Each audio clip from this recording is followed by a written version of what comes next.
right, hi, good evening. Thanks for sticking around. I'm going to do a talk tonight that I think is 2/3 depressing and 1/3 positive. So it's better to start out with the depressing, don't you think? So we get more excited at the end. So, right about now, some people might think we need a miracle. Anyone out there think we need a miracle? No? One. Me. I think there's one miracle in the room tonight. There's more women in the room tonight than at any other startup event I've been in the last year.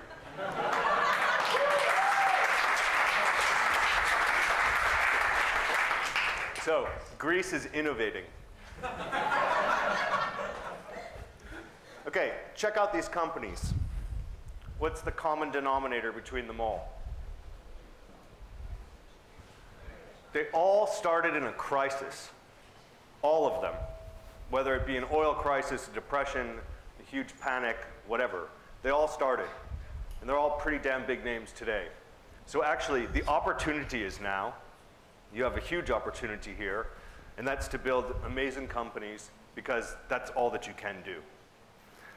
Okay? So let me talk about the depressing part of it all first. European venture capital, it's not as great, it's not as available, or at least you don't think it's as available, as it is in the US. Okay? And there's a lot of reasons for that. Primarily, the industry itself has only been around for 10 to 15 years. Whereas in Silicon Valley, it's been going on for 50 to 60 years. It takes a long time to build something like that. So inevitably, there are differences, and there's a need to play catch-up. One of the problems that we have in Europe is that we see a lot of copycats. And this is more comfortable to some investors because they've seen it done before, so why not do it again? But is that really innovation? Is that really what we want to see? Is that really what we want to promote? And I think to make people dream and to make people look forward into the future, we need to get away from these copycats and we need to do some things that are more innovative and push the investors to take more risks on doing new things. What's that? It's a scared turtle. Okay? The turtle is scared. The turtle is risk averse. The investors are risk averse. So here I am, the American guy that lives in Paris that works for a German. So I can pretty much bash whoever I want. So I'll bash the French because it's fun and I'm not there tonight. The French are risk averse.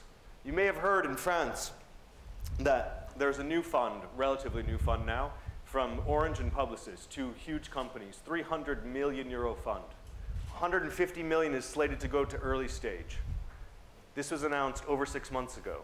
It's still not in operation. They actually don't know how to do it.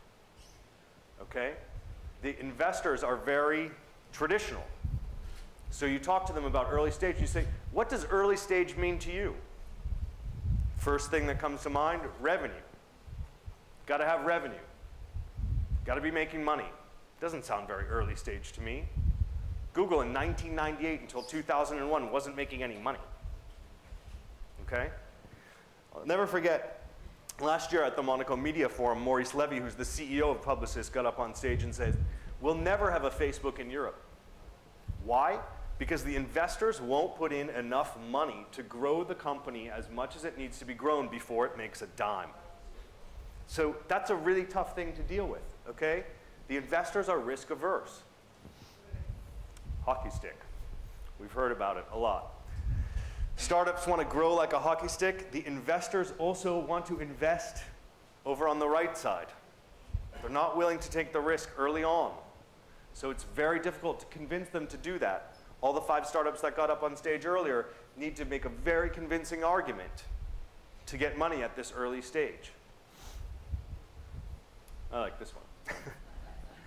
So the thing is that there's also a difference in terms of the funding amounts, right? Small amounts are relatively easy to come by, believe it or not. Bigger amounts in terms of later stage, not Facebook stage, but bigger amounts in later stage investing is easier to come by. It's that middle ground where there seems to be a big gap. So we have a hard time in Europe evolving our companies. So let's talk about some differences. Education, my favorite. I think that education is the root cause of all entrepreneurial problems in Europe. It's a pretty general, sweeping statement, but if you really break it down, I think that we're not educating children to be entrepreneurs. We're not educating them in Europe to be entrepreneurs because we don't teach autonomy, self-esteem, self-confidence, motivation, inspiration, and independence. And I think that's something that we all really need to think about in terms of what can we do for the future, and education is really where we need to start. Because like it or not, every country has educational problems, but the Americans do one thing pretty well, and that's they teach self-confidence. And they teach people to take risks. And they teach people that it's okay to try something and fail at it and try again. And in Europe, there's such a stigma against failing.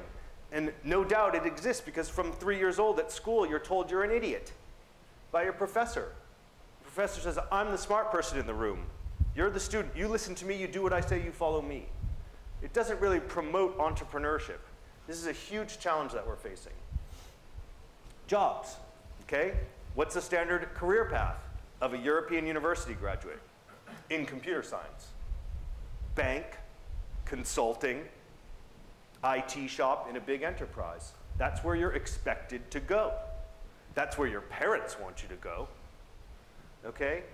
In the US, the parents are very excited if you get a job at a startup. They think that's really cool. You're trying a new thing.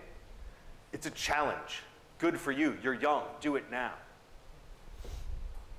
Here, it's about security, okay? And how can I maintain security? Michael talked about it earlier.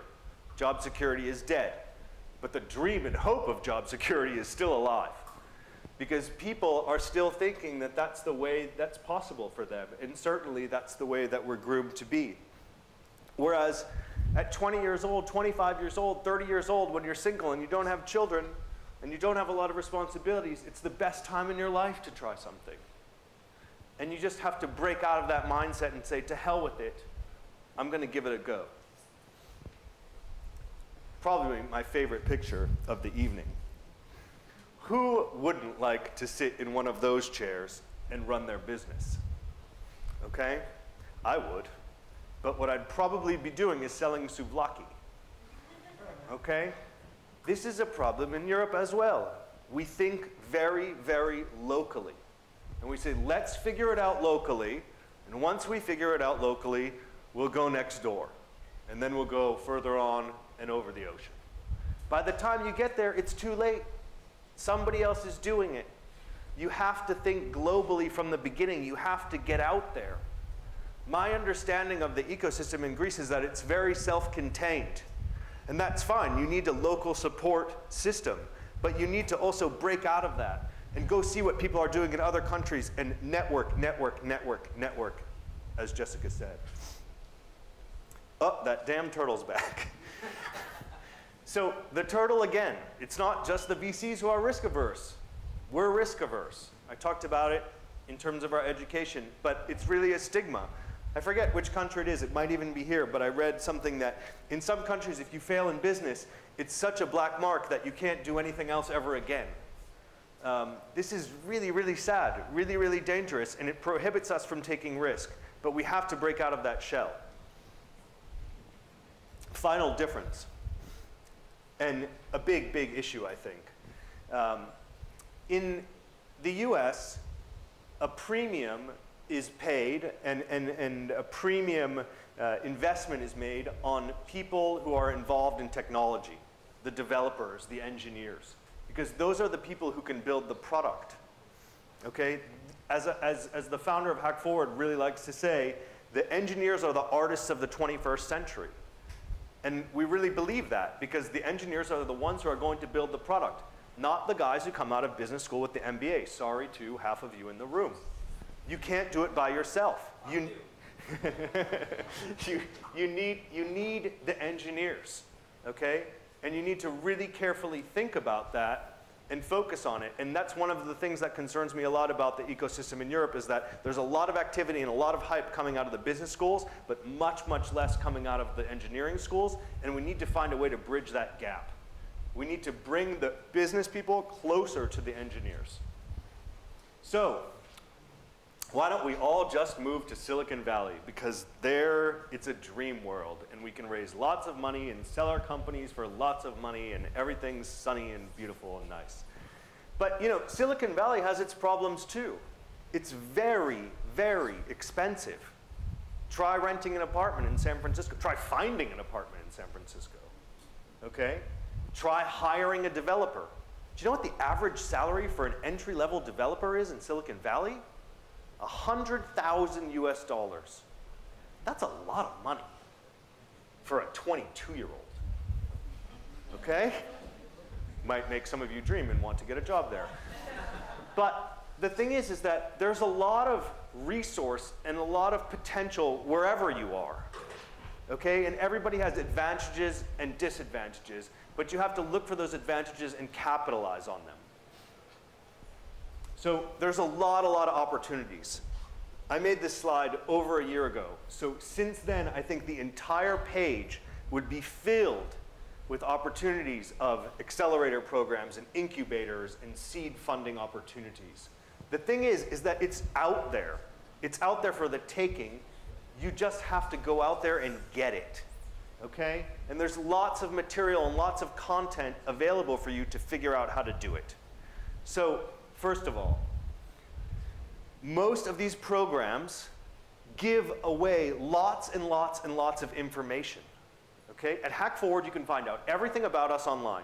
You can read the entire contract, exactly what we're going to give you. We even throw up a dilution calculator so you figure out how it might work down the road. Okay? It's all there for you. Go get it. Go look at it. Inform yourself. Figure out what these programs want and sell to them.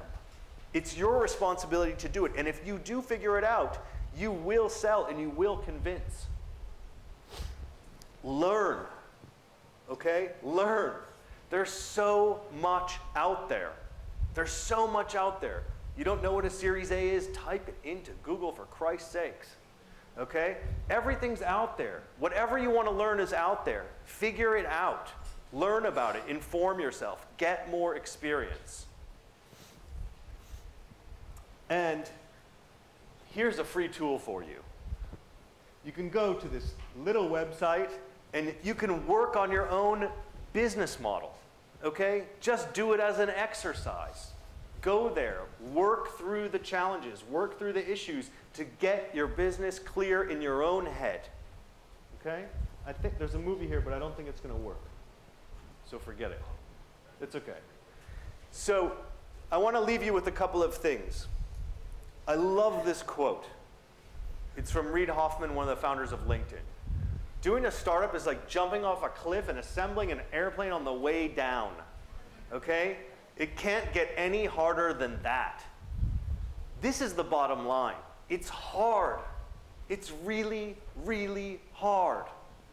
We make it look fun, right? I get to wear my t-shirt, go around to different countries, drink scotch after conferences. It's cool, right? No, it is cool. It is fun because we get to work with a lot of amazing people. But at the same time, it's just damn hard, okay? And that's what you've got to be ready for. You've got to be ready for a lot of hard work. But if you put in that hard work, all the spoils are there for you to take. So let me leave you with this. Do crazy shit, okay? You won't know if it works until you give it a shot. That's all there is to it. Take huge risks, okay? Risk is there to be taken. And if you don't, you never know what will happen. You'll stay in your small company, your big company, but you'll never know what it's like to go on that adventure of founding your own. And finally, I think it's just about attitude. And I think that's the biggest thing that's holding us back in Europe. Attitude. We think we can't do it. We think someone's better than us. We think we don't know enough. We think we don't have enough experience. Bullshit. Okay? Change your attitude. You can do it. You can figure it out, and you can build great success. Thank you very much.